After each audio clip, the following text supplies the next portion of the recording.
Hey YouTube, welcome back to our channel. My name is Elena. And I'm Bjorn. And we are Viking Age reenactors and living historians here to talk with you about your favorite Viking shows.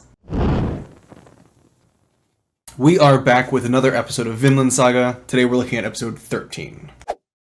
Alright, so the first thing that I wrote down is Asser. There was an Asser who was a Welsh monk back in the 9th century, so predating what we're watching now. That's why that name sounded familiar. Yeah, he was the biographer that wrote the life of King Alfred. Oh, he was? Mm-hmm. Okay, he was Alfred's biographer then. Yeah. Oh, okay. Yeah. Cool. But that was like in the late 9th century. Yeah. So right now we're in 1013. Yeah, this is likely a different Asser. Yeah, not the historical character. Yeah. Okay. At least, historically speaking, I think that's the only Asser that I know of, and he was Welsh, and he was a bishop. When we first met the Welsh 2 weeks ago, when we filmed last for the episode, I actually think we got into a conversation with somebody in our chat about Artorius and that whole legend. I don't know a ton about it, but they confirmed that what was basically said in their summary line was basically the true tale. He was like an old like a Roman general that they believe the story of King Arthur might have been based on. Right. Which is just cool. Yeah, that's a part of English history that I don't know too much about. I mean, there's a lot of parts of English history that I don't know too much about, but the the Roman invasions of Britain, I'm not super familiar with. It wasn't long after that when the migration period started, and it was like towards the end of the Roman occupation of Britain when the first Angles and Saxons started coming over. Yeah. Because there is truth to the fact that they had a hand in driving the last of the Romans out. But yeah, so it's kind of interesting that Askeladd is now talking about how he is related to that. The great descendant of King Arthur. Yeah. Bold claim. I feel like for that time, because we're removed by like what 600 years or so, I feel like that's the equivalent of somebody these days being like, "Oh, I'm a descendant of Harold Fairhair." I mean, not even to the same extent, but yeah. So yeah, I do find it kind of interesting that he's going back all the way to that age to say that he is a distant relative and a descendant. And he knows exactly which lineage he comes from, which is kind of crazy. Askeladd was saying that his own, motive was basically to put Prince Canute into power. Right. So that he could then negotiate a higher position for himself. Yeah, like a higher position for himself, like in the king's court, and basically use that to protect Wales from any kind of Danish incursion. Which fair, I think Wales historically had been kind of left out of a fair amount of conflicts. They share and play a fair amount of things here and there, but I think generally they were kind of excluded from a fair amount of it. That entire story of his father capturing his mother after an invasion of Wales and kind of bringing her back to be a concubine, and that's basically how he was born, how Askeladd was born. That's something that happened quite frequently when men went into battle. One of the things that they would take afterwards were kids and women, oftentimes to sell into slavery, but sometimes they would keep them on the farm, and sometimes they would use them as concubines. Yep, absolutely. I mean, you could even have a pretty good place as a Norse thrall as a concubine. It happened in Laxdella Saga, where even somebody of high stature could still kind of serve that purpose. In Laxdella Saga, one of the main characters had a slave woman from Ireland who was like barely said anything and was really rude and wouldn't work and all that kind of stuff, and he treated her really poorly, and like, as you would a thrall who doesn't do what they're supposed to do, I guess. And then something down the road, she kind of became his concubine, and he took her in for that, and was a little bit kinder to her there, and would give her gifts and stuff here and there. And then it came out as she was talking to a side character, like his son, I think. It came out that she was actually the daughter of the king in Ireland, of like the High King in Ireland. And so she was actually of like noble Irish blood.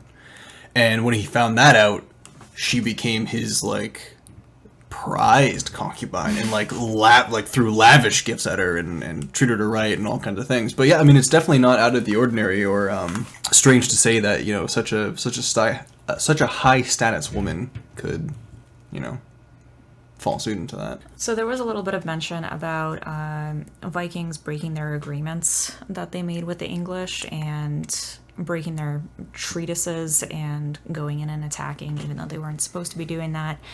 I believe it was Asser that said it. We're not going to make the same mistakes as the English did.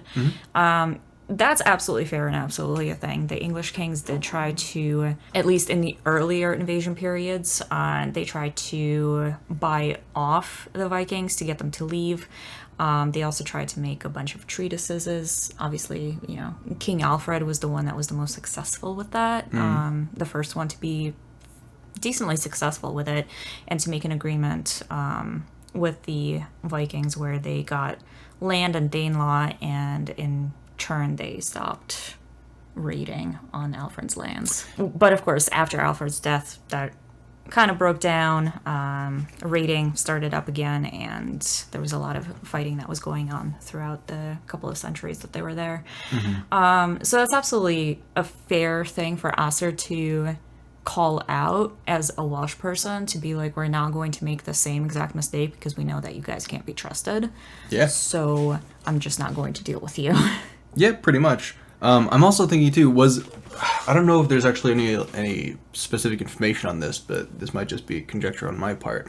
But do you think maybe some of those treatises that Alfred put in place might have been more successful because such a fundamental aspect of it was his focus on conversion?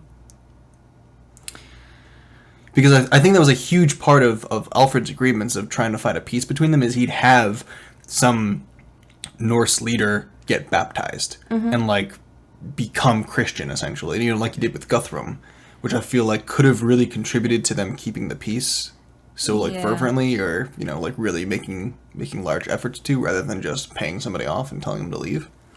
I think it probably played a part in it, but we also have to remember the stories of when other kings and rulers would try to get the Vikings to convert and then be like, yeah, okay, I'll wash myself, and then not really convert, and then they'd be back raiding the next day. Like in Harold Bluetooth's court, actually. Yeah.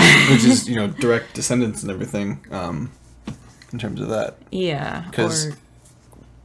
Or what happened where they would, what was it, in Paris, I think, when they just wanted those nice white robes, so they just kept going back for them and converting so they could continue getting robes. That was pretty great. That's like one of my favorite stories of all time. It's so funny. So I think the conversion aspect probably played a part in it, because it did get Guthrum to convert and a bunch of his men, if I'm remembering it correctly. But I think the main point of that was that he was dealing with a force there that just wanted land. Part of the reason why Vikings came to England was to raid and pillage and to get wealth and everything. Part of it, we think, was based in them trying to not stamp out Christianity, but, you know, as a retaliation of Christianity coming into their own lands. But part of it was also that England was this rich, fertile land that they could farm, and they could fish there, and they could set up homesteads and everything. Definitely. And I think that Guthrum's party was sort of that mindset. They wanted to move there. They wanted to live there. And that's what King Alfred was offering. Yeah, that's what he was offering. That's what he was dealing with. So that was his big offer, which was very enticing to them. And on top of that, I think his friendship with Guthrum that grew out of that was another big part of that, because they were able to get along as leaders. They were able to come to an understanding and an agreement. And I think that's part of the reason why after Guthrum and Alfred's deaths, that kind of broke down, because there was no more of that connection left that was there originally. Yeah, like the two of them were kind of able to see eye to eye a lot better. Yeah. And I guess, and that definitely makes sense. I guess I just see it as at least in England specifically, it could have been a good way to kind of bridge the gap and kind of help the assimilation process, you know, by not only providing the Norse raiders land to settle and make them settlers, but to give them a place where they can kind of abide by their own laws and still like interact with the general populace and have some kind of situation where they can understand each other better by sharing a religion and therefore intermingle and assimilate better with the natives. I don't think assimilation was necessarily Alfred's desire or like a goal of his, but I definitely think it helped the process and kind of helped to keep the peace because they were able to relate on so many different levels and aspects. Yeah, and I would agree with that because even under the kingship levels and everything, there were a lot of people back in the day that just wouldn't do business with you and wouldn't sell you their wares or buy anything from you unless you were a Christian. So that kind of, there was still that assimilation that had to kind of happen for them to be able to stay in England and do what they needed to do. Yep. So they wouldn't be basically shut out of all businesses that were around. Yeah, I say much. Businesses, but you know. I mean, yeah, business is business. Yeah, everybody's got a business. Yeah, absolutely. That's a great point. When they were signing up to be prisoners and they were taking away everybody's weapons, Askeladd like didn't really follow through too much with Thorfinn and his little daggers, and was just like, oh yeah, he's not my soldier, so he's not going to listen to me. Whatever, he can keep his weapons. To the Vikings, to the Norse people, having a knife did not make you armed. If you wore a knife on your belt or anything, you're walking around with a knife, you were considered unarmed, according to their law. So I just thought that was an interesting point to make. Whether or not they meant to or not, I don't really know, because it wasn't really addressed specifically in that same kind of context. But it at least shares the truth and like shares that same mentality. I just think it's interesting. Technically, Thorfinn is unarmed. No, and that's a fair point because a sax would have been seen also as a utility thing. You know, you kind of needed it to cut up your meat or fillet a fish or, you know, cut off a root of a plant that you intended to boil or whatever else you were doing. You kind of needed that by your side. So it was not considered as much of a weapon, even though it could be used as a weapon. It had a lot more utility to it. Yeah, it had a lot more practical use. It's almost like the equivalent of walking around with your car keys. You don't always need your car keys on you, but they're going to come in handy every once in a while and do a couple things. Someone with it. You could technically, Wolverine claw somebody or whatever it is. But it's like almost that same thing of like, oh, don't want to leave home without your car keys or your wallet or phone or whatever else. It's like the same kind of thing. I don't want to leave home without my knife. And then the last thing that I had written down, and this is probably a quick point because we've talked about this a little bit before, is Age of Rulers back in the day. Mainly to do with the fact that Prince Canute here seems to be like the most shy, I want to say maybe 12-year-old. I don't know how old he's supposed to be here. But he's this like very shy little thing. Obviously by the end of the episode we did see him open up a little bit and actually talk, which just shocked everybody. But you also have to take into account when you watch these shows, and a lot of TV shows, they will cast adults in these roles, which makes sense because you're not going to have a 13-year-old kid running around playing Harold Fairhair. But that is exactly what would have happened back in the day. Your adult life started faster. You had kids significantly faster. If you were of a ruling family, you came into your jarldom or kingdom faster. Sometimes you would be given the kingdom as a 12th year birthday present, basically, by your father, being like, here, go rule this now. Enjoy yourself, basically. And that was just the way that it was. Nowadays, it's very difficult for us to really think about, because when you think about when you were 12 or 13 years old, that would have been terrifying as all get out. And I'm sure it kind of was for them too. They had to very quickly grow up and grow into it.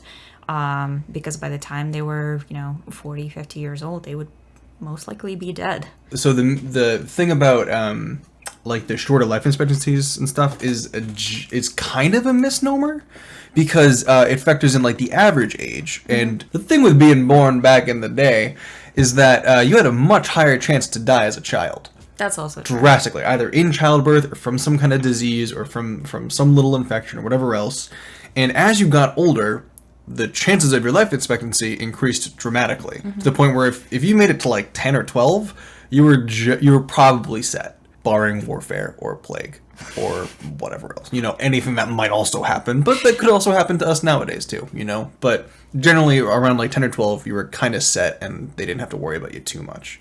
And that's also probably why people had a ton of kids back in the day too, because it was just like a crapshoot. And they also needed them for farmhands. Rate of infant death drastically brought the average life expectancy down. So it's a little bit of a misnomer that like there weren't old people or anything, but it still was a little bit of a rarity, and there are very few cases of like important historical figures that we know of who lived to be a very old ripe age. Chief among them, being a prime example, would be Harold Fairhair, who lived into his 80s or 90s, and then also the Osberg woman. How old was she? She was also in her 80s or 90s. Oh, I thought she was like in her 60s or something. So there were two people in the Osberg ship burial. There was an old lady and there was a younger lady.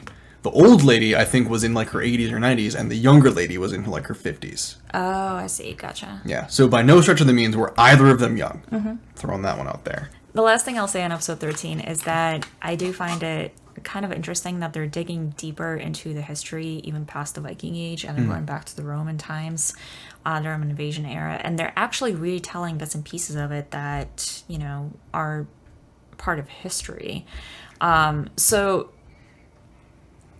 somebody, or whoever wrote the original comic, I think this is based on a comic, so whoever wrote the original story really read into the history of this nation. Yeah, it's and well figured researched. and figured out what was happening throughout the different centuries. I feel like because the character of Askeladd is somebody that is not a historical figure, they could play around with him a little bit, and so they decided to place him in this interesting part of history that they hadn't talked about before, but could still be found in the history books, basically. And that's really cool to me. Definitely. Because anybody that does their research and then puts it into a show, I'm a fan. Yeah, absolutely, absolutely. And I totally agree with you too. And I like that they kind of brought in this whole like Welsh storyline with him too, this whole Welsh story arc with like King Arthur and things, because I feel like it's almost ham-fisted if he came out and was like, oh yeah, I'm the secret son of Ragnar Lothbrok. It's like, all right, yeah, you and how many other people? All right, dude, sure. Like, yeah, we expected that much. Are you descendant of Odin too? Yeah, I mean, exactly though. And so I do like the uniqueness of the Welsh storyline, even if they do look like just Roman legionaries and stuff. Thank you guys so much for watching. We hope you enjoyed it. If you did, hit the like button. If you're new to the channel, make sure to subscribe and hit the bell so you can be notified of our future videos, and we'll see you in the next one.